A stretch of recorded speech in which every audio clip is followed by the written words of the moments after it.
What it do, people? It's your boy Dre Day every day. And right now, this is going to be the first entry into my artist analysis series where I basically take and break down what it is about certain artists that I listen to that they do that makes me like their music. And we're starting with none other than my favorite rapper, my personal favorite rapper of all time, 50 Cent. So starting with 50, going all the way back to 2003. Actually, 2002. I first heard him on the 8 Mile soundtrack. He was on the song Places to Go. Well, Places to Go is his song. Wankster is on there. Rap Game with D12. And was there another one? I don't know. I think those are the main ones. Oh, what's that second song?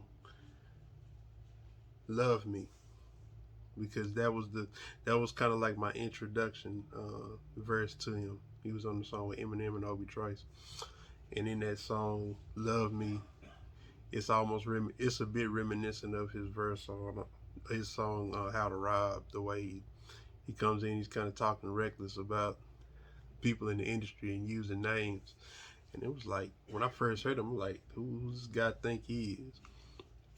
But anyway, that was just a little backstory. But 50 Cent, the reason why I like 50 Cent's music so much, well, for one, the mentality that he has in his records is pretty much my day-to-day mentality, how he looks at the world and stuff like that. But that's more of the personal piece.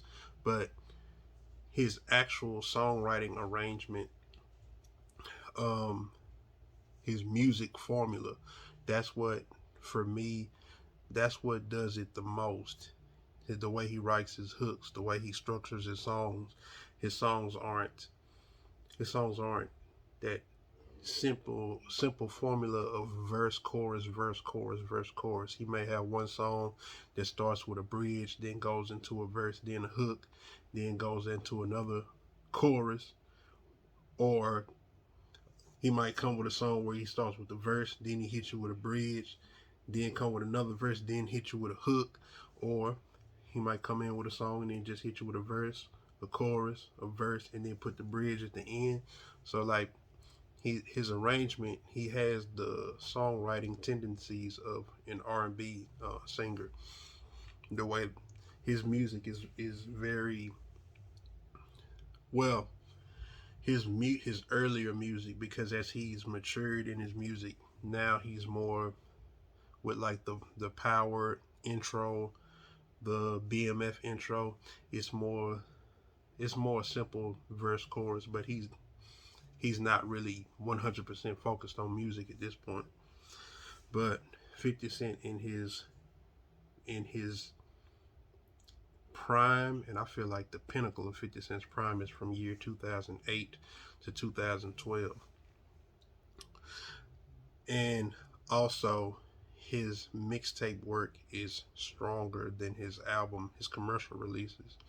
50 Cent tends to overthink his commercial releases due to the success his first album had. So a lot of the music placement, it has it has a he puts a lot of thought into it, and that takes away the free flowing process of his fully creative side, which could be found on his mixtapes. And for the uninitiated, I see the debates of like who has more mixtapes out of Lil Wayne and Gucci and 50. Well, first of all, 50 Cent started that blueprint of releasing, putting out music in between albums.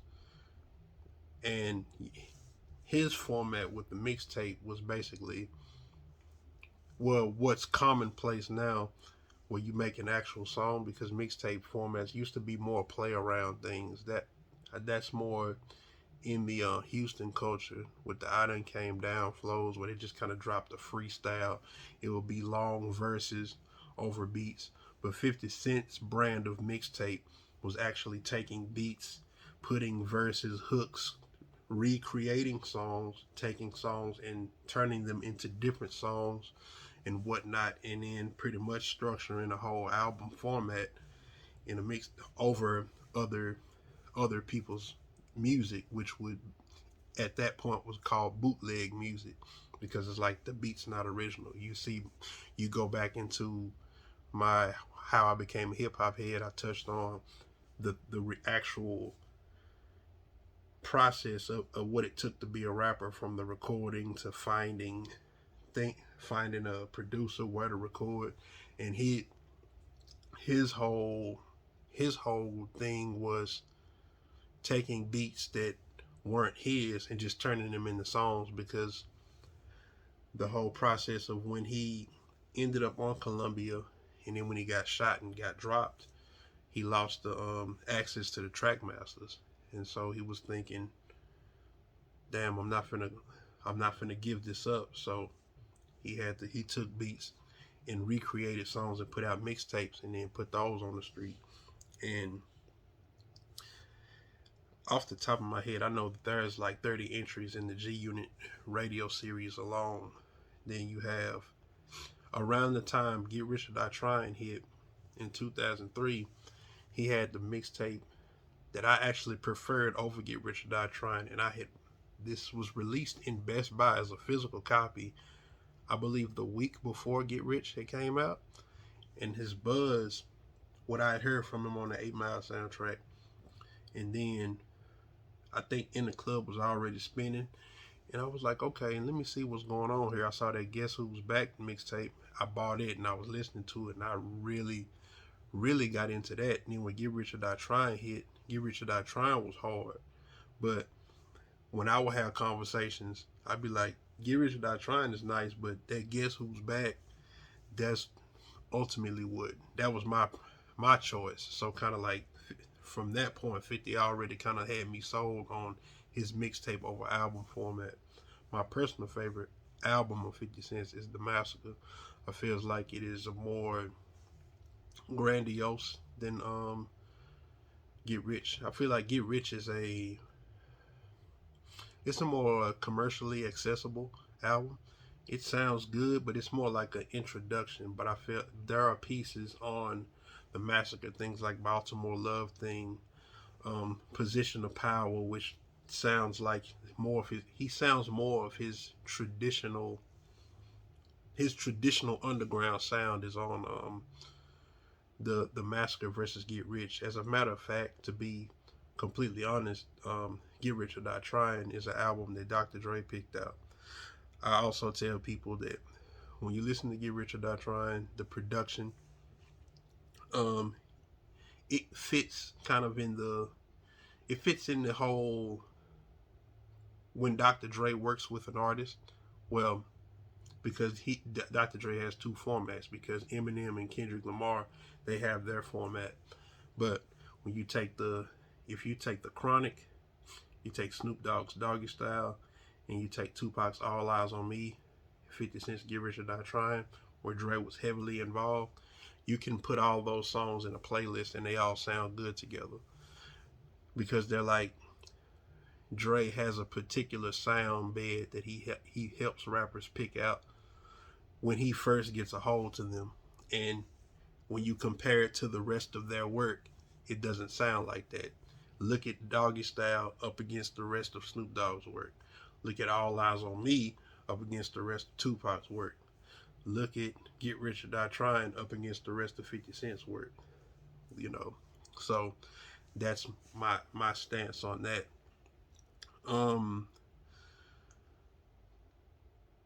Curtis album, I think that one was pretty. It was pretty. That was him first opening up to features and stuff like that, and then that was the album that went against Kanye's Graduation, and he didn't win the first week sales of that. Curtis is a solid album. Before I Self Destruct, that's my second favorite 50 Cent album. After that, we had Animal Ambition in 2014, and I believe that's it for his solo projects. Then in between, he had the G Unit, which the G Unit record.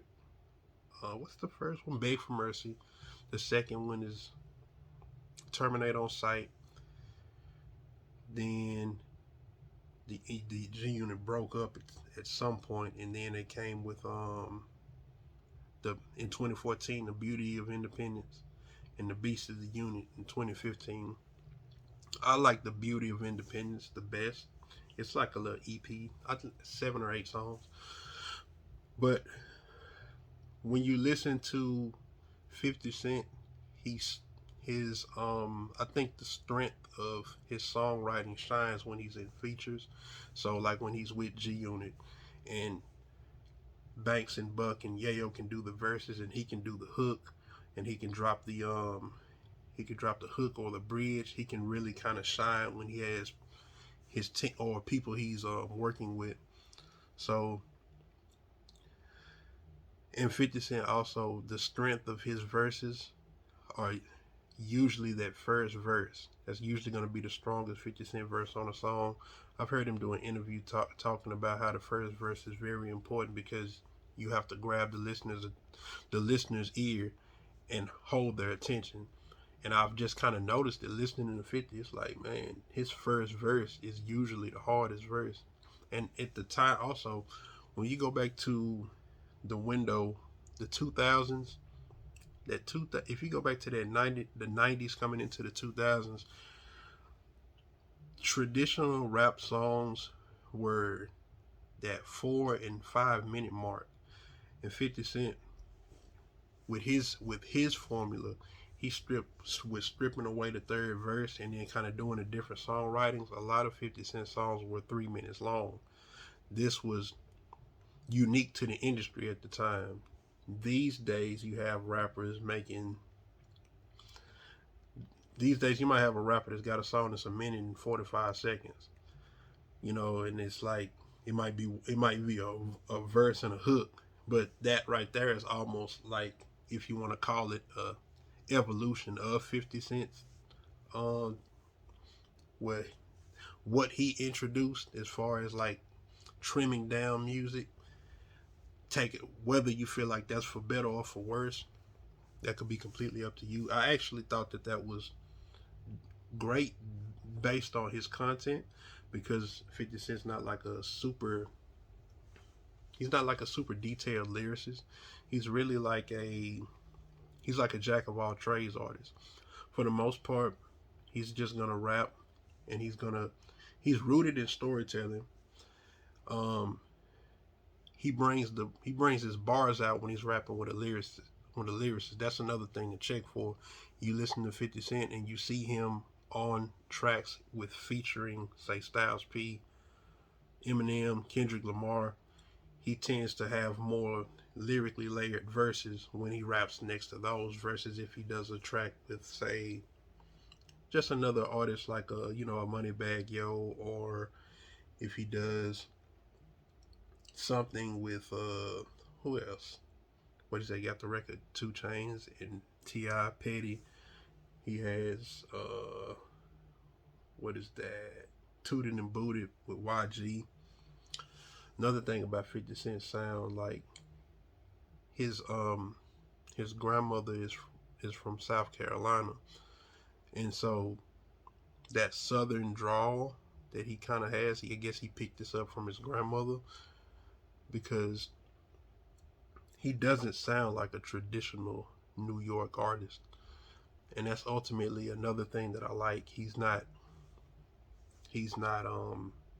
structured like the traditional New York artist. This is another thing you can go back and study. 50 Cent did not need help to put his albums together the way a lot of rappers' stigma was being able to rap but not being able to make songs. So you can go back and check some of your favorite New York rappers. If you check their track listings, they'll do the verses, but they have Alicia Keys, the Ushers, Pharrell, Timbaland. They have all of these people on their hooks. Mariah Carey, Aaliyah. It's a lot of those. They leaned on them for hooks, and they just did the verses. When you go through 50 Cent's catalog, he doesn't. He does pretty much all of his songwriting, and if he does have a feature, you can hear that it's actually 50 Cent wrote that, and that's just the actor coming in to cover it. And I believe he did that just to add a little variety. Like when you go to "Build You Up," the Jamie Foxx record on the Massacre. Jamie Foxx is singing it, but you can tell that that's a 50 Cent written record. Another thing, 50 Cent did a little ghostwriting before he came out. The G Dep song, "Make This Money, Take This Money, Ain't No Way You Can Take This From Me." He had actually mentioned that on an interview, and I was like, that's still his lingo today. And I was like, oh, that really caught me off guard to know that he had did that. And the fact that he was over there at Columbia and he was kind of dealing with Puffy and them at the time. So yeah, 50 Cent has done a lot to the game. He does not get a lot of recognition due to, I think it's due to people hearing Get Rich or Die Trying, the Dr. Dre sound, the Dr. Dre chosen album of 50, and that people not having what 50 actually sounds like. And that right there kind of, I guess, derailed his music appeal to here in the South specifically. When I get online, I see there are people up north. There are a lot of people that appreciate 50. There are a lot of people that don't appreciate 50's music. Whether you do or you don't, that's completely up to you. But what you can go back and what you can go into his music and study, he has a long, extensive catalog of music on the mixtape front, which is it just completely blows his commercial work away. With my personal favorites being "Sincerely Yours" Southside from 2008, "Forever King" from 2009, "Elephant in the Sand" from 2009. That was when him and Fat Joe was having back and forth. Then on the G Unit front, actually my favorite G Unit project is "Return of the Body Snatchers" from 2008. That, what else? It is "War Angel" from 2009. As a matter of fact, "War Angel" and "Forever King" from 2009, they came out within 2 weeks of each other, and it was around June 2009, because I remember Michael Jackson died. And as a matter of fact, July. Michael Jackson died like June 25th, 2009, and Tupac. 50 had "War Angel" out, and then like at the top of July, he came right back with "Forever King," and he had a song that was he had a Michael Jackson song that he had did over on the "Forever King" record. Another mentioning Tupac, 50 Cent, his musical aura is almost a spiritual successor of Tupac's music. Tupac had more worldly concern in his music, whereas this 50 Cent is more trying to, work hard, get his money, take care of himself. But if we're talking about the people that they had issues with, and alliances, it's really it's just funny to see that it he walked in and it's like he had issues with some of the same people Tupac had issues with, alliances with people that Tupac loved, and it was reciprocated on both ends. So I thought that was pretty unique. But outside of that, yeah, when you check out some 50 Cent, pay attention to his arrangement. And me personally, I like arrangement. When I even listen to other genres like R&B, I actually like the arrangement and the songwriting better than the actual what the subject matter is. So when you take the fact that we take the arrangement of R&B and put it with the mentality of a rapper, it's like for me I get the best of both worlds. And then in this 2008 to 2012 window was also when he played with techno sounds. There's a song called "Shut Up, Bitch." He did like a G6 with Far East Movement, and he jumped on Black Eyed Peas. Let the Beat Rock something. He's on the remix of that. You can check those three songs if you want to check out like 50 Cent outside of his traditional rap bag. Then he had the collaborations with Timbaland and Justin Timberlake out. You know what? AO Technologies on Curtis, but you have even going back prior to that, you had the Cry Me a River feature, and I believe that's what's. I ain't gonna say I believe. I'm sure that's what started their relationship. And then when Justin Timberlake put out Future Sex Love Sounds, yeah, 50 Cent on that record, Sexy Ladies. That is a perfect display of 50 Cent and his songwriting. And, you know, that's where he did his bridge. He did a little bridge so that when you come over, I know just what to do. Girl, you drink my type. He did that. Then he came with his verse. And then Justin came in. And then at the end, he was like, give it to me, baby, now. Give it to me, baby, now. Give it now. Give me some more. You know, like, listen to Sexy Ladies and you'll hear a perfect example of what I'm talking about how 50 Cent struck in his prime, how he structured his songwriting from bridges, verses, hooks, and just really, really polishing the songs up to make them it was things that traditional rappers didn't do. Those things are commonplace now in the industry with certain rappers, especially like you take like the Drakes and Kendrick Lamar does it.